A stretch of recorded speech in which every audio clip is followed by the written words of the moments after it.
Welcome to IQD Dinar News, your go-to source for the latest updates on currency exchange rates, revaluation news, and insights into the Iraqi dinar. Stay informed and ahead of the curve with our timely analysis and breaking developments. NESARA, a historical perspective. The National Economic Security and Recovery Act, NESARA, was the brainchild of Harvey Francis Barnard, a Louisiana native who worked as an engineering consultant and educator. His expertise in technical fields shaped his understanding of economic and monetary systems, leading him to draft a proposal that he believed could bring about significant economic reform in the United States. Barnard initially developed NESARA during the late 1980s and early 1990s, driven by his dissatisfaction with the state of the U.S. economy, national debt, and the monetary policies in place at the time.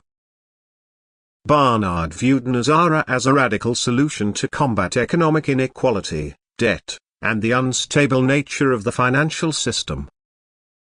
His proposal called for replacing the current Federal Reserve-based financial system with one backed by precious metals, particularly gold, to establish a stable and inflation-resistant economy. In Barnard's view, monetary reform was necessary to prevent the United States from facing a financial collapse. The NESARA proposal was also designed to eliminate personal and national debt by introducing changes in tax policies, including the elimination of income tax and the implementation of a flat national sales tax. Barnard believed that NESARA would be widely accepted and supported by lawmakers.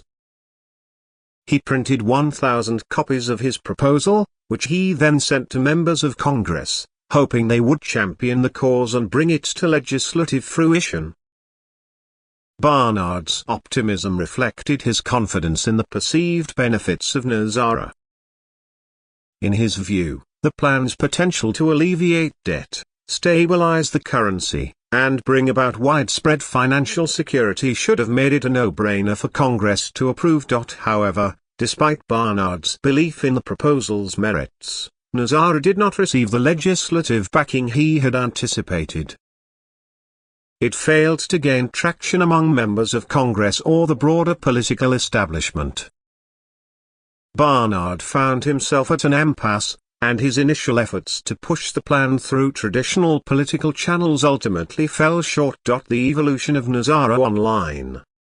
In 2000, Barnard decided to take a new approach by publishing his NESARA proposal on the Internet.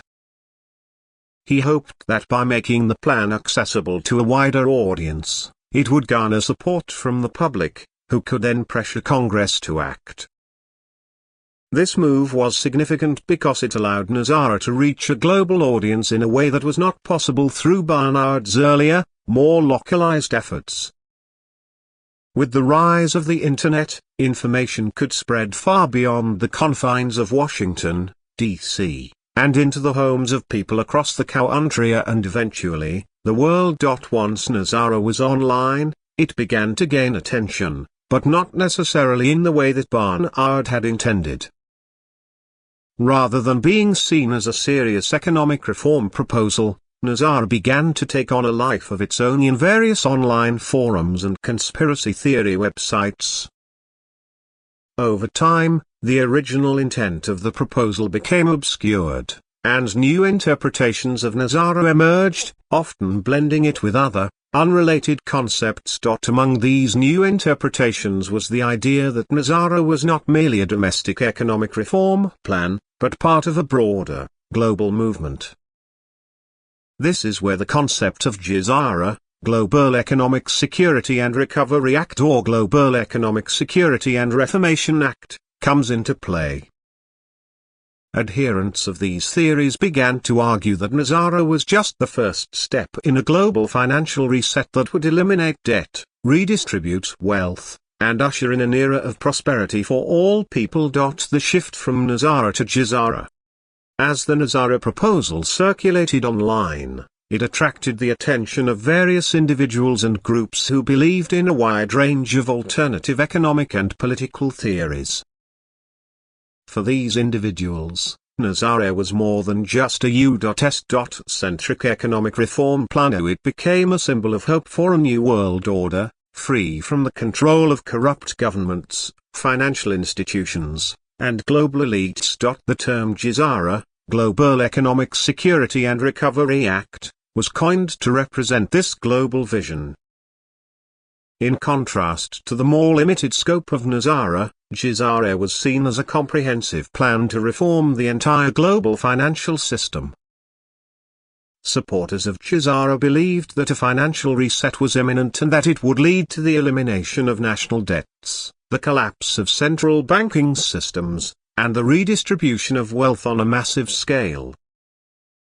These ideas were often linked to broader conspiracy theories about secret government programs, hidden gold reserves, and extraterrestrial involvement in human affairs.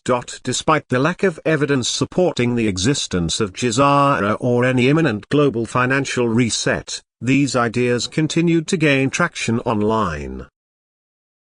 Proponents of GESARA argued that powerful elites were deliberately keeping the plan hidden from the public and that once it was revealed, it would bring about a utopian era of financial freedom and prosperity.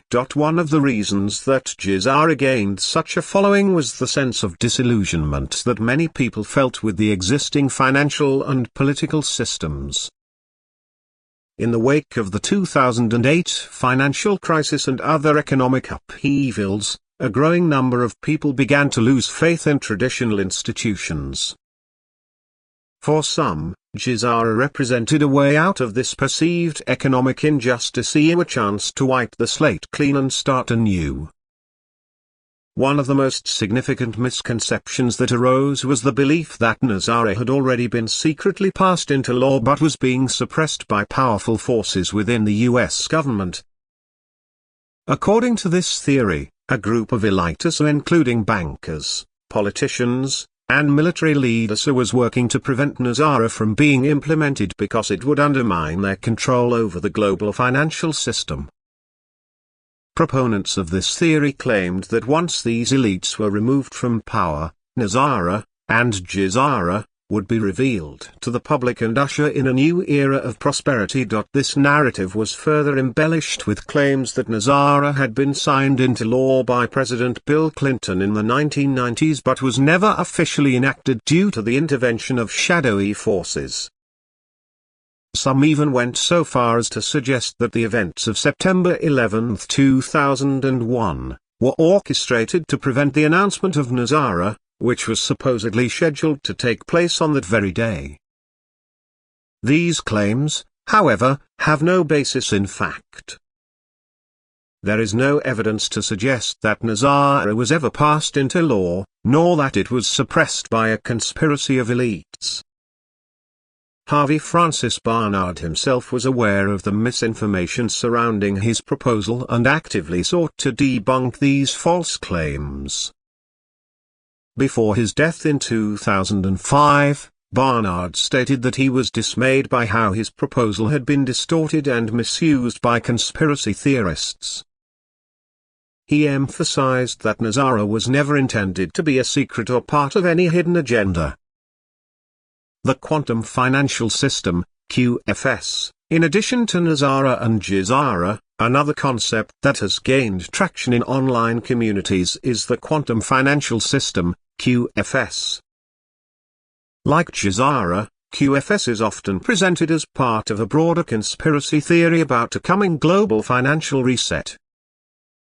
According to proponents of QFS, the current financial system is corrupt and controlled by a small group of elites who manipulate markets and currencies for their own benefit. In contrast, QFS is described as a transparent, decentralized system that will replace the existing monetary system with one based on blockchain technology, artificial intelligence, and quantum computing. Supporters of QFS claim that it will eliminate the need for central banks and fiat currencies, allowing for direct peer-to-peer transactions that are secure, efficient, and free from government control. Like GESARA, QFS is often linked to the idea of a global financial reset that will redistribute wealth and end economic inequality. However, as with Nazara and Jizara, there is no credible evidence to support the existence of QFS. While blockchain technology and quantum computing are real and rapidly